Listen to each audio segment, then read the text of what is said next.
తెలుగింటి వంటలకి స్వాగతం। ఇవాల్టి వీడియోలో మనం సమ్మర్ స్పెషల్ వడియాల రెసిపీలో భాగంగా ఆలూతో అప్పడాలను ఏ విధంగా తయారు చేసుకోవాలో తెలుసుకుందాము। ఇవి మనకి చాలా టేస్టీగా ఉంటాయి, అలాగే ఒక 4 నెలల పాటు నిల్వ ఉంటాయి। ఇప్పుడు వీటి తయారీ ఏ విధంగానో చూద్దాం। ముందుగా బంగాళదుంపల్ని కుక్కర్లో ఒక 3 విజిల్స్ వచ్చేంత వరకు ఉడికించుకోవాలి। ఈ విధంగా ఉడికించుకున్నాం ఆలూని ఈ విధంగా మనం తురుములా తీసి పెట్టుకోవాలి।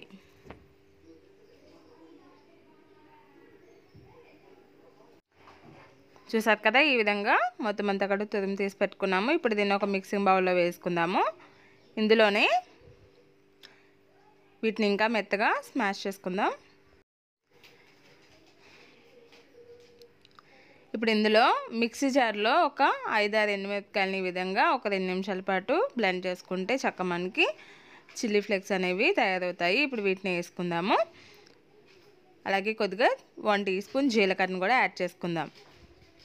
సరిపడినంత సాల్ట్ని కూడా వేసుకొని ఒకసారి మళ్ళీ బాగా కలుపుకోవాలి। ఒక 1 టేబుల్ స్పూన్ ఆయిల్ని కూడా యాడ్ చేసుకుందాము। ఇప్పుడు మొత్తం అంతా కూడా బాగా కలుపుకుందాం। సాల్ట్ మొత్తం కూడా బాగా కలిసేలాగా కలుపుకోవాలి।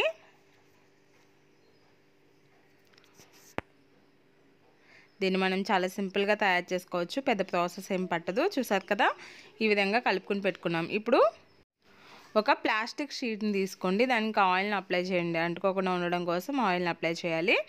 ఇప్పుడు కొద్దిగా ఆలు ముద్దను తీసుకొని మనం ఆయిల్ అప్లై చేసాం కాబట్టి చేతికి అంటుకోకుండా ఉంటుంది। ఇలా ఆలు ముద్దను పెట్టుకొని ఒకవైపు షీట్ని క్లోజ్ చేసి చక్కగా వేలుతో ఈ విధంగా అప్పడంలా తయారు చేసుకోవాలి।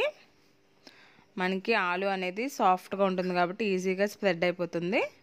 చూసారు కదా, ఈ విధంగా అప్పడంలో తయారు చేసుకోవాలి।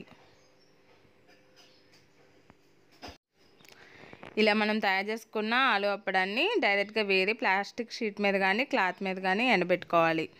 ఇప్పుడు మళ్ళీ ఒక ఆలు ముద్దను తీసుకొని షీట్ని ఈ విధంగా క్లోజ్ చేసి ఇటువంటి ఒక చిన్న గిన్నెతో కూడా మనం స్ప్రెడ్ చేసుకోవచ్చు, వేలుతోనే కాకుండా ఇలా అయితే మనకి ఈజీగా ఉంటుంది। చూసారు కదా, ఈ విధంగా అప్పడం సైజ్ వచ్చేంత వరకు ఈ విధంగా స్ప్రెడ్ చేసుకోవాలి। ఇది కూడా మనకి తయారైంది। దీన్ని కూడా క్లాత్ మీద తీసుకుందాం। అలాగే మళ్ళీ ఆలు ముద్దను తీసుకుని షీట్ని క్లోజ్ చేసి ఇక్కడ నేను చూసారు కదా లంచ్ బాక్స్ ఏదైనా తీసుకొని ఈ విధంగా ప్రెస్ చేస్తే కనుక చక్కగా ఒకేసారి మనకి తయారైపోతుంది। చూసారు కదా, ఈజీగా మనకి అప్పడం అనేది తయారైపోయింది। ఇలాంటి బాక్స్తో కూడా మనం ఈజీగా తయారు చేసుకోవచ్చు। దీన్ని కూడా ఒక క్లాత్ మీద కానీ షీట్ మీద కానీ ఒక 2 రోజుల పాటు ఎండలో బాగా ఎండబెట్టుకోండి। ఈ విధంగా క్లాత్ మీద వేసుకుని నేను ఇక్కడ 2 డేస్ బాగా ఎండబెట్టుకున్నాను। 2 డేస్ తర్వాత మనకి ఆలు అప్పడాలు ఈ విధంగా తయారవుతాయి। చూసారు కదా, బాగా ఎండిపోయాయి। ఇప్పుడు వీటిని ఆయిల్లో ఫ్రై చేద్దాం। వీటిని ఒక గాలి వెళ్ళని డబ్బాలో వేసుకుంటే 4 నెలల పాటు ఫ్రెష్గా ఉంటాయి। కడాయిలో ఆయిల్ వేసి హీట్ అయిన తర్వాత మీడియంలోకి అడ్జస్ట్ చేసుకుని ఈ విధంగా అప్పడాలని ఫ్రై చేసుకుందాం। చూసారు కదా, చాలా సింపుల్గా ఎంతో టేస్టీగా ఉండే ఆలు అప్పడాలు రెడీ అయిపోయినాయి। ఇవి మనకి సాంబార్ పప్పులోకి చాలా బాగుంటాయి। మీకు కనుక ఈ రెసిపీ నచ్చినట్లయితే తప్పకుండా ట్రై చేయండి।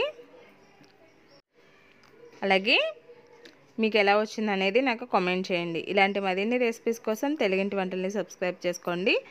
అలాగే ఈ రెసిపీ నచ్చితే మీ ఫ్రెండ్స్ అందరికీ షేర్ చేయండి।